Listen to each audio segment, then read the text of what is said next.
Salam berjumpa kembali Bapak Ibu, saudara-saudari, sahabat-sahabat, teman-temanku yang terkasih.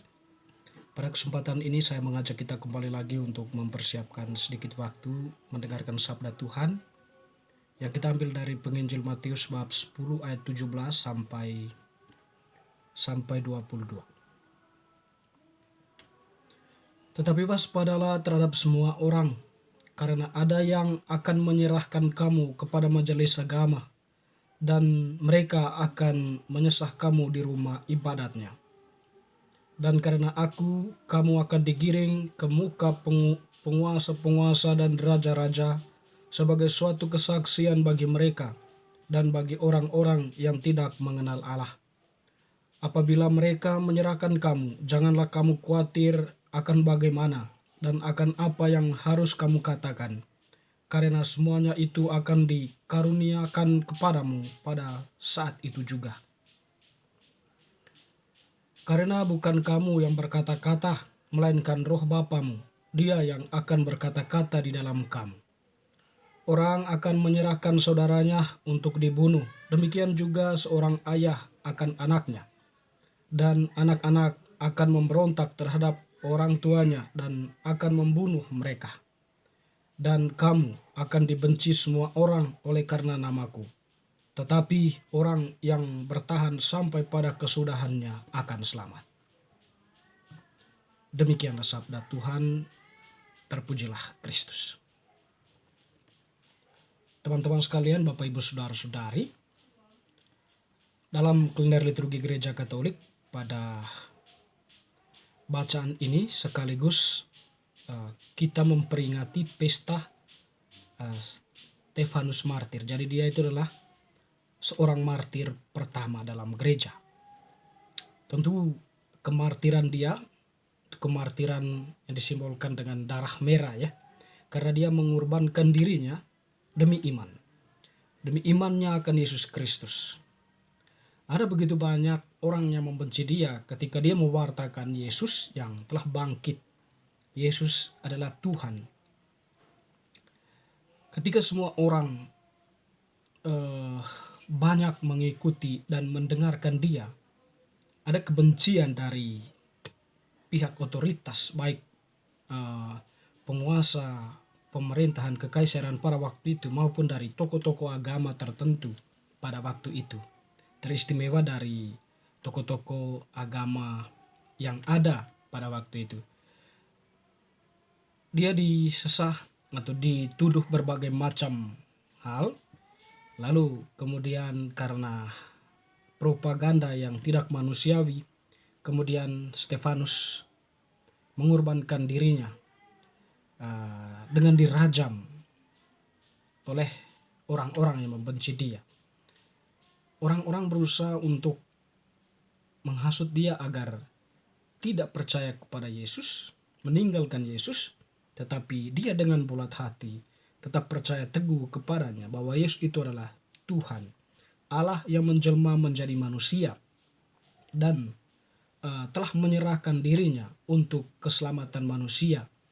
Pada hari ketiga dia bangkit dari antara orang mati setelah dia bersaksi atau setelah dia mengalami penderitaan.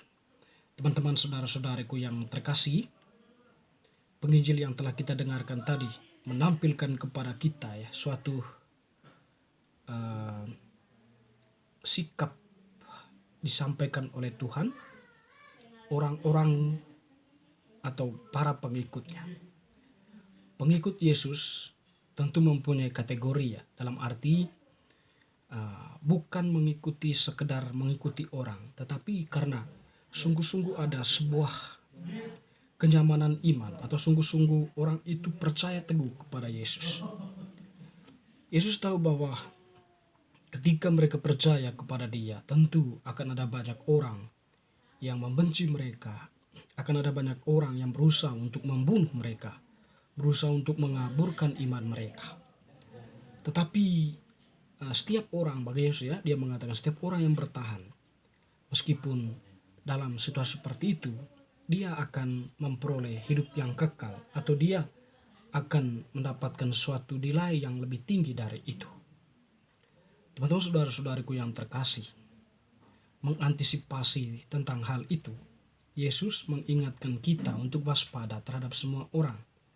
Jadi, karena Yesus tahu bahwa akan ada banyak orang yang akan menyerahkan mereka, baik dari majelis agama maupun dari pihak-pihak otoritas ya, atau penguasa-penguasa, raja-raja.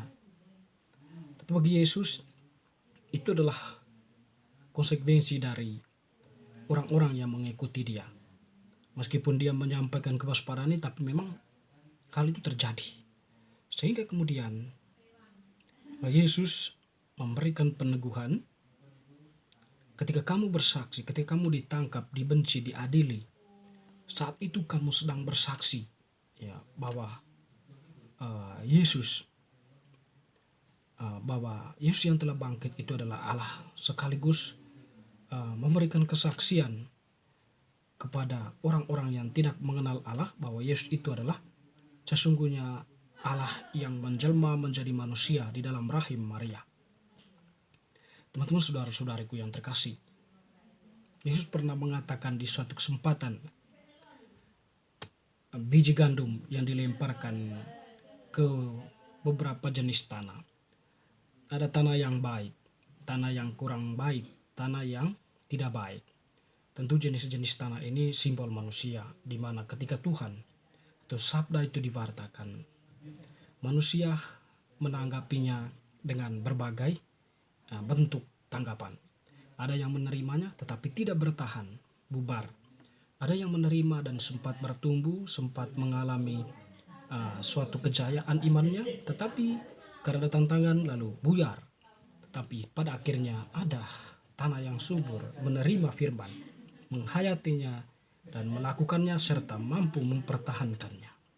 Teman-teman, saudara-saudariku yang terkasih, orang itulah yang bagi Tuhan bertahan dalam berbagai bentuk persoalan kehidupan, baik yang datang dari para penguasa maupun tokoh-tokoh agama lain.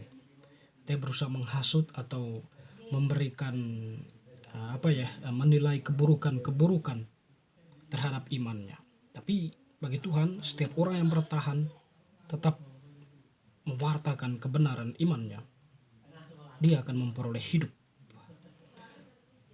Fenomena saat ini tentu kita berhadapan atau kita berada di tengah situasi sosial, kehidupan sosial yang plural, yang heterogen dari segi agama, budaya, suku, bahasa, dan sebagainya. Tuhan tentu memahami hal ini, dan karena itu tadi dalam bacaan Injil dia mengajak kita untuk waspada dan bertahan. Tentu dalam hal ini waspada agar kita tidak terjebak ke dalam tawaran-tawaran kenikmatan dunia. Bahkan bertahan dalam arti bahwa meskipun kita hidup di tengah kehidupan yang beragam, kita tetap berpegang teguh pada suatu poin penting, yaitu kita mempunyai Tuhan, yaitu Yesus. Karena itu berikanlah kesaksian tentang kebenaran yang dibawa oleh Yesus, Allah yang menjelma itu dalam kehidupan sosial, kebersamaan hidup dalam keberagaman sosial itu. Sekaligus tadi bagi Tuhan dia mengatakan ketika kita tampil dalam hal itu, kita sekaligus memberikan kesaksian tentang Allah kita, Yesus yang telah memberikan kita, atau Yesus yang telah menyelamatkan kita dari dosa-dosa kita. Bapak Ibu saudara-saudari yang terkasih, kita masih dalam suasana Natal. Sekiranya sukacita Natal itu tetap menggema dalam diri kita. Sukacita Natal sekiranya kita hayati dalam kehidupan kita dan juga mengekspresikannya dalam kehidupan nyata.